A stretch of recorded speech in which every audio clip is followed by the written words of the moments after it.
ഉദയനാപുരം ശ്രീ സുബ്രഹ്മണ്യസ്വാമി ക്ഷേത്രം ഒരു 11 വയസ്സുകാരിയുടെ ഗംഗാ ശശിധരന്റെ മാന്ത്രിക ബെറ്റുകളിൽ വിരിയുന്ന വയലിൻ നാദവിസ്മയം കേട്ടറിഞ്ഞു.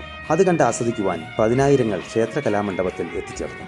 കഴിഞ്ഞ വർഷം വൈക്കം മഹാദേവ ക്ഷേത്രത്തിൽ ഗംഗ അവതരിപ്പിച്ച പരിപാടി സമൂഹ മാധ്യമങ്ങളിൽ വൈറലായിരുന്നു. 5-ാം വയസ്സിലാണ് ഗംഗ വയലിൻ അഭ്യസിച്ചു തുടങ്ങിയത്. വയലിൻ മാന്ത്രികൻ CS അനുരൂപാണ് ഗംഗയുടെ ഗുരു. 6-ാം ക്ലാസ് വിദ്യാർത്ഥിനിയാണ് ഈ കൊച്ചുമിടുക്കി.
പ്രവാസിയായ KM ശശിധരനാണ് ഗംഗയുടെ പിതാവ്.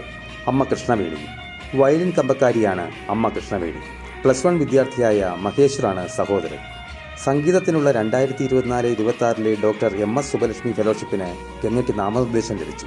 കേരളത്തിന്റെ സംഗീത വീഥിയിൽ ഈ കൊച്ചുമിടുക്കി ഒരു വരദാനമാണ്. തബിൽ തൃപ്പൂണിത്തുറ ശ്രീകുമാറും ഘടം മാഞ്ഞൂർ ഉണ്ണികൃഷ്ണനും റിഥം വൈക്കം വിജയകുമാറും കീബോർഡ് ചേർത്തൽ സുനിലാലും ചേർന്ന് ഗംഗയ്ക്ക് പക്കമേളമൊരുക്കി. ക്ഷേത്ര ഉപദേശക സമിതി president VR Chandrasekharan Nair, secretary Thirish KN, Udayanapuram sub group officer Vineeth MS ഉൾപ്പെടെ നിരവധി പേർ ഗംഗാ ശശിധരനെ പൊന്നാട അണിയിച്ച് ആദരിച്ചു. News desk, Truevision Piravoor.